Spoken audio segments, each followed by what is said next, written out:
భగవద్బంధువులందరికీ నమస్కారం. హిందూ ప్యాడ్ ఛానల్కి స్వాగతం. ఈరోజు మనం ఈ వీడియోలో మాఘపురాణం చెప్పుకుందాం. మాఘపురాణంలోని 13వ అధ్యాయం పిశాచుడు ముక్తినిగాంచిన కథ. జహ్ను మహర్షి గృత్స్నమద మహర్షితో, గృత్స్నమద మహాత్మా, నీ వలన శ్రీహరి కథామృతమును విని తనివి తీరా తృప్తి చెందితిని. ఇంకనూ వినవలెనని కోరిక కలుగుచున్నది. కావున ఆ మాఘమాస మహిమను తెలుపుము. ఆ పిశాచమెవరు? అతడెట్లు ఈ మహిమను వినెను? ఎలా పంపానదీ తీరమున అతడు ఆ పిశాచ జన్మము నుండి విముక్తుడయ్యెను అని అడుగగా గృత్స్నమదుడు ఇలా చెప్పసాగెను. పూర్వకాలమున పంపానదీ తీరమున సమస్తమైన రాజులకు ఆశ్రయమైన పంపానగరమున మిక్కిలి ధనవంతుడైన ఒక వైశ్యుడుండెను. అతడు కాలక్రమాగతుడై మరణించి యమపురికి చేరెను. ఆ వైశ్యుడు జీవించియున్నంతవరకు ఎన్నడును ఎవ్వరికీ తన స్వార్జిత ద్రవ్యము నుండి సత్పాత్రదానము చెయ్యలేదు. ఆ దోషము చేత నరకమునకు పోయి తరువాత భూలోకమున గర్భదరిద్రుడై పుట్టెను. దరిద్రుడగుట చేత తిరిగి అనేక పాపములు చేసెను. అందువలన అతడు మిక్కిలి పాపాత్ముడై ఉండెను. ఆ దోషము చేత వాడు పిడుగుపడి చచ్చెను. చచ్చిన పిమ్మట అతడు ఆ పంపానదీ తీరమున ఒక మర్రి చెట్టు మీద పిశాచమై ప్రజలకు భయమును కలిగించుచుండెను. భూలోకమున తిరుగునట్టియు ఆకాశమున తిరుగునట్టియు భూతములను తినుచు కొంతకాలము ఆ పిశాచరూపముతో తిరుగాడుచుండెను. ఇంతలో బ్రహ్మ మానసపుత్రుడైన వశిష్ఠ మహర్షి తన శిష్యులతో సహా పంపానదీ జలములందు మాఘస్నానమును చేయ సంకల్పించి వచ్చెను. మాఘమాసమున ప్రాతకాలమున వశిష్ఠుడు స్నానం చేసి నిత్యకర్మలను ఆచరించి శుచియై కల్పోక్తరీతిన విశ్వదేవుడైన విష్ణువును ప్రార్థించి ఆ సమీపమున శిష్యులను కూర్చుండబెట్టి మాధవ కథా సంవిధానమగు మాఘపురాణమును చెప్పదలచి వారికెదురుగా కూర్చుండి పురాణమును చెప్పనారంభించెను.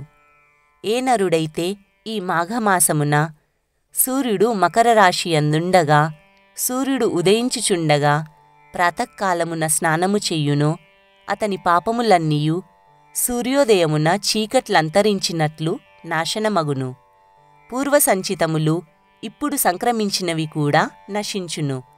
ఎవరైతే మాఘస్నానము చెయ్యడో అతడు నరకలోకమునకు అతిథిగా వెళ్ళుచున్నాడు.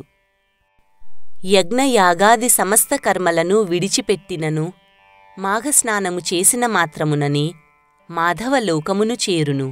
ఈ రీతిగా వశిష్ఠుడు శిష్యులకు మాఘపురాణమును చెప్పుచుండెను. మర్రి చెట్టు క్రింద వశిష్ఠుడు చెప్పుచున్న పురాణమును చెట్టుపైనున్న పిశాచము విని పుణ్యపరిపాకము చేత మర్రి చెట్టు నుండి దిగి వశిష్ఠుని ముందర నిలిచెను. మరియు తన పూర్వజన్మ వృత్తాంతమునంతయు సవిస్తరముగా చెప్పెను. వశిష్ఠుడు అతన్ని చూసి ఆశ్చర్యమందెను. ఆ రాక్షసుని పాపపరిహార్థము వశిష్ఠుడు ఆ పంపానదీ జలమందు అతన్ని 2 గడియల కాలము దర్భలచేత స్నానము చేయించెను. ఆ మాఘస్నాన ఫలితము వలన హరికథాశ్రవణము చేత ఆ పిశాచము పూర్వజన్మార్జితమైన సమస్త పాపముల చేత విముక్తుడై శ్రీహరి అనుగ్రహము చేత దివ్య శరీరమును దాల్చి కోటి భాను సందీప్తమైన వైకుంఠమును చేరును. ఈ లోకమున ఎవరైతే హరికథలను విందురో తెలియుదురో చెప్పెదరో అభ్యసింతురో హరిపాద పూజా నిరతులగుదురో హరిపూజలను చేయుదురో సత్కర్మలను ఆచరింతురో సాధు కార్యచరణులో అట్టి వారందరూ హరిపదమును పొందుదురు. శ్రీహరి వారికి తన అంశనొసంగును. యోగములోనగు అనేక మంచి కర్మల ఫలితమును బ్రహ్మహత్య మొదలగు పాపములను నశింపచేయునదియు తీర్థస్నానాది సర్వపుణ్య ఫలతుల్యమును పుణ్యప్రదాయినియు పుణ్యప్రాప్తినిచ్చునదియు సచ్చీలము నొసంగునదియు నిత్యానందదాయియు దేహాభిమానములను త్యజించి ఆనందించువారికి సుఖమునిచ్చు విష్ణు కథలను వినని మూర్ఖుడు నరకలోకమున శాశ్వతముగా నుండును. మాట, వర్ణము, ఛందము లేకపోయినను, సలక్షణ శూన్యమైనను, కథ అందముగా లేకపోయినను, విభేదముగా నున్నను, సందేహాస్పదమైనను, శ్రీహరినుద్దేశించిన శ్లోకము కాని గద్యము కాని పుణ్యమును కోరువారి చేత సదా వినదగినదై ఉన్నది. జననమరణ రూపకమైన సంసారాంబుధియందు తరంగ పరంపరలచే మునిగితేలుచు ఆధారమేది, తరించుట ఎట్లు, ఉపాయమేది, కష్టమెంతటిది అని విచారక్రాంతులగువారికి అతి సుఖప్రదమైనటువంటి, వినుటకు ఇంపైనటువంటి హరిసత్కథా కాలక్షేపము ముఖ్యము. హరికథను విననివాడు బ్రహ్మహత్యా పాతకునివలే క్రూర నరకమును పొందును. కాబట్టి సుఖమును కోరు నరుడు, పాపనివారణమును కోరు నరుడు పుణ్యప్రదమగు పురాణ పురుషుని కథను పఠించుచుండవలెను.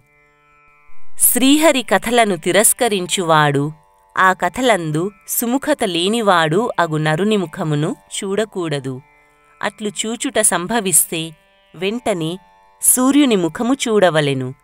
ఏ నరుడైతే సంతోషముతో శ్రీహరి కథలను వ్రాయునో, వ్యాఖ్యానము చేయునో, ఉపన్యసించునో, చదువునో, వినునో అతడు సాక్షాత్ శ్రీమన్నారాయణ దేవుడే అని తలంచవలెను. నిమిషము కాని అర్ధనిమిషము కాని శ్రీహరి కథను విని ఆనందించువాడు సౌఖ్యవంతుడగును. ఇదే మాఘరహస్యము.